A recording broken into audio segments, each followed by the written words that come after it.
haven't taken a real shower in almost 6 years. If you live full-time in an RV, you know exactly what I'm talking about. You get in the shower, turn on the water, wet your hair, turn it off, try to lather up real quick, turn the water back on to rinse it off, and then turn the water off again. And somehow this has all become an accepted part of RV life. Well, that changes today. I'm Thomas, this is Victoria, and it's another Rig Ready review. And when we're not out exploring, beautiful places, we do like to test out RV products that could make your life a little bit easier, or in this case, a little more enjoyable for a little bit longer. Here's the thing about hot water in an RV that nobody talks about until you're living in it full time. Most RVs come with a water heater that has a pretty small tank, which can barely handle a full sink of dishes, let alone a full uninterrupted shower. We've been trying to go tankless for a while now. It's been on our list of RV upgrades to do, preferably one that works off propane. That way we can use it and have hot water in some of the beautiful places that we camp off grid. So this is the Fogatti InstaShower 9 Pro. And this one we're pretty excited about because it's got on-demand hot water, a digital temperature control, and it's actually lighter weight than the current unit we have in there. We are currently located in North Carolina where the weather is completely bipolar. Yeah, I mean, it was 55 degrees 2 days ago. Today it's gonna be 90. Yeah, so our challenge is to get this installed before we sweat our everything off. Yeah. And our understanding, this should be a pretty quick process, so I guess we'll see. I'm already sweating. All right. There she is.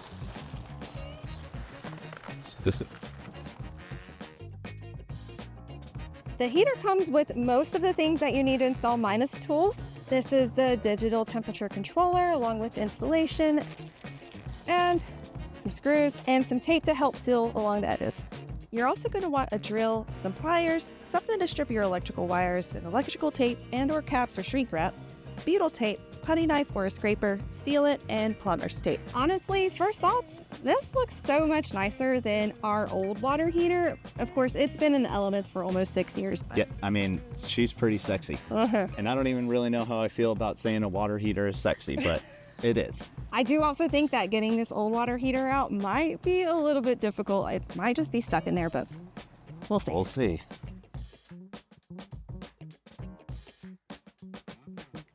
Check out that calcification. That is pretty bad. We may be considered expert RVers at this point, but we are by no means expert electricians or plumbers. So that's right. Wish us luck. All right, let's unscrew this thing and get it out. We're gonna use this putty knife to scrape off some of this sealant. Get some separation.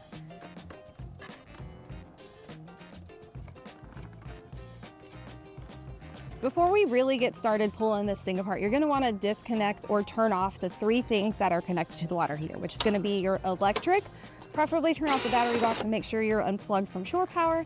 You're also gonna wanna disconnect or turn off your propane, and you're gonna wanna turn off your water source as well. You're not gonna wanna take this out with a full tank of water. So what you're gonna do is, if you have a plug over here, make sure you start to take that out. Good job.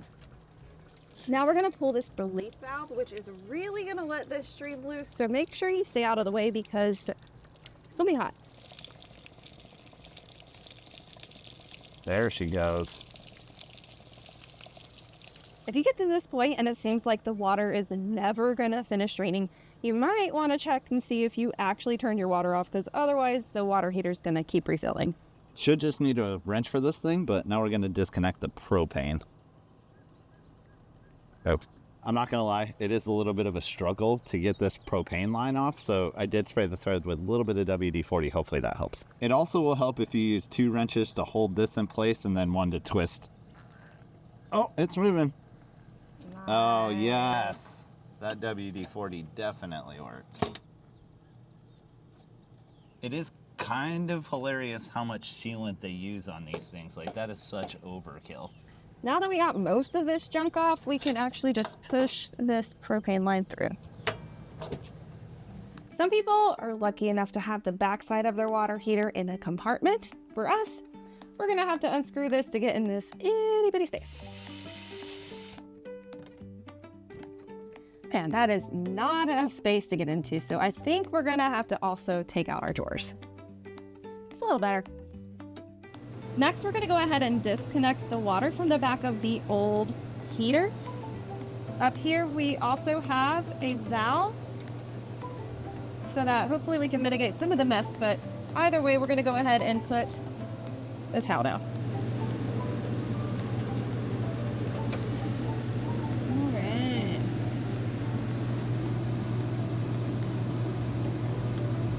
She's in there, y'all. This one's a little leaky. That the AC is going to run strictly off of 12 volt, which means it's going to run off our battery. So we're going to go ahead and unplug that. There we go. Then we're going to disconnect all of these fun wires. If you're nervous about clipping all these and figuring out where they go afterwards, you can also take a photo just for reference. Now that everything has been disconnected from the back of the old unit, we can pull it out from the outside. All right, now that we've got everything disconnected and all the caulking off, this should come out pretty easy. Oh, yep, there we go.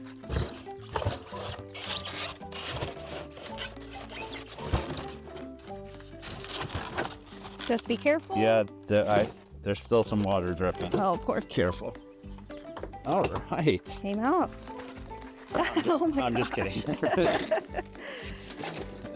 Old? New. So nice. Next up is going to be probably one of the most annoying ones. Making sure all this is cleaned up before we put new stuff on.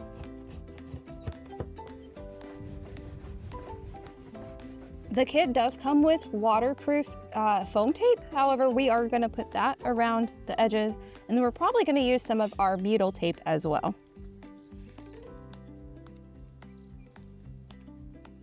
Not gonna lie, this butyl tape actually comes in handy for a lot of these projects. So if you're planning on doing a lot of DIY stuff, especially stuff on the outside, get you a roll of this.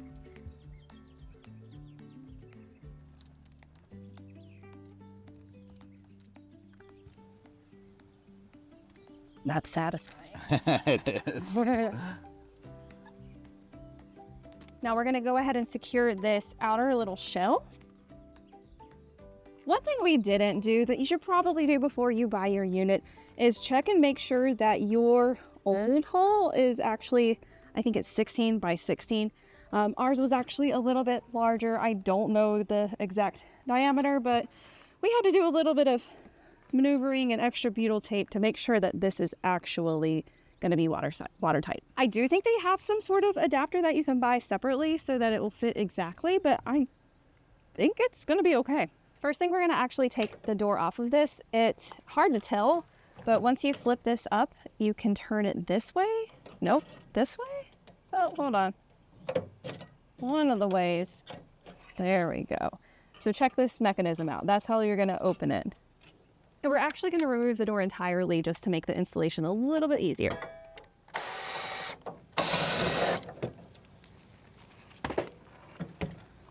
One thing that we forgot to mention about this particular unit that we think is going to be amazing is that it has a built-in mixing tank, which pretty much means that you're going to have a consistent water temperature. You know, when you've turned it off, turned it back on, and it's all of a sudden just straight cold water. You're like, ah! This should hopefully fix that. So even if you are still being very water conscious and turning it on and off in between, you're not going to get that cold blast of water that you normally do after you get finished lathering your hair. Should just slide right in there pretty, oh, yeah, easy now. I say easy, but you know, with these sorts of projects, nothing ever comes actually easy.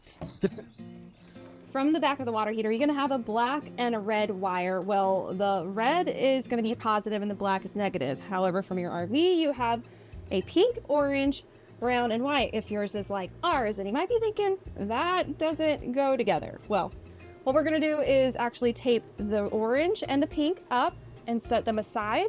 And then your brown is your positive, and it's going to go with your red, and your white's going to go to the black.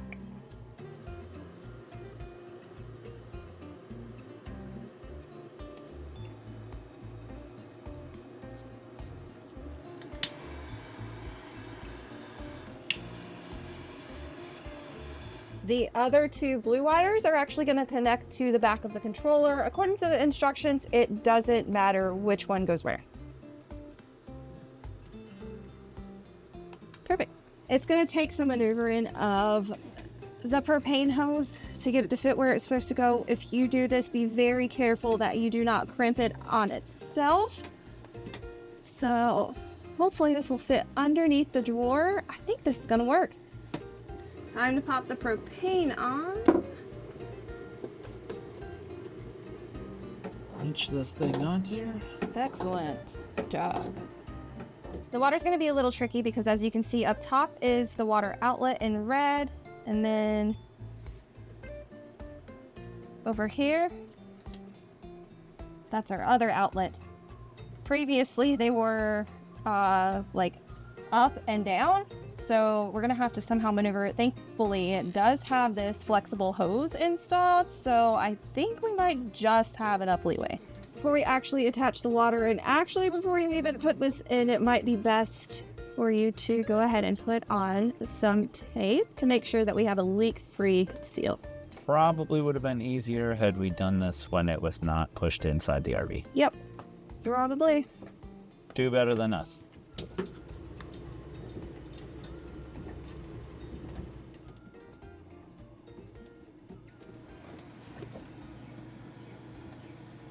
I think that we're done with all of the cramp part, and my body is very thankful for that.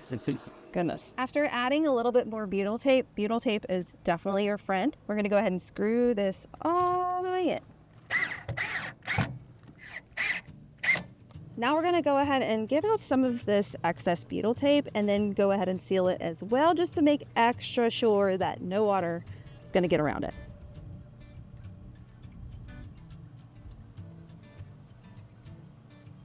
Time for the caulk, which I am not very good at, but here we go.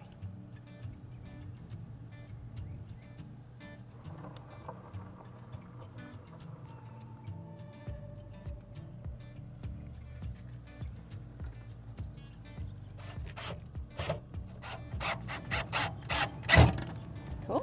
Doors on, everything's caulked. We've reconnected the battery and the gas, so I guess it's time to go see if this thing really works. All right, you want to click this button? Oh, let's do it. We'll see what happens. You also have to have the gas switch turned on in order for the water heater to work. Another cool feature of this water heater is the fact that it has a remote monitor that you can install inside. On here, you can turn it on and off. You can also change it to Fahrenheit to Celsius for our friends anywhere else but the US. And you can adjust the temperature. So the lowest you're going to get is 95 degrees, and the highest that you're going to get is 123. That's pretty good. Let's see what happens.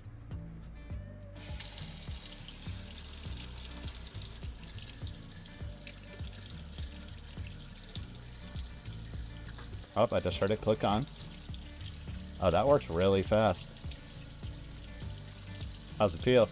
Warming up? Warm. Yep, I'm getting there. So I believe the bottom left shows you that the water is on, middle shows the fan, and right shows that the propane is going right now. I'd say you start to feel the warm water about 10-15 seconds, but it really does take about a full 30 seconds to warm up completely. But the good news is that it says it has a continuous mixing tank, so hopefully once you set it at a certain temperature, turn it off, and turn it back on, it will stay consistent and won't take 30 seconds every time. Also, I would say that our old water heater took just as long, if not longer, so seems about right. We're gonna figure out later where exactly we're gonna install this on the wall. It has this little case, but for now, that's a problem for another day, because I don't know about you, but I need a shower. Yeah, for sure.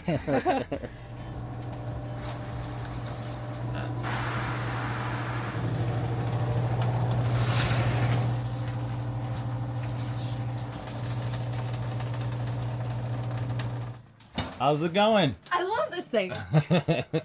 We got the Fogatti installed just in time for an off-grid trip up to the North Carolina mountains, which made for a pretty great real-world test with no hookups. It worked exactly like we hoped. The only thing we had to think about was making sure our tanks didn't fill up.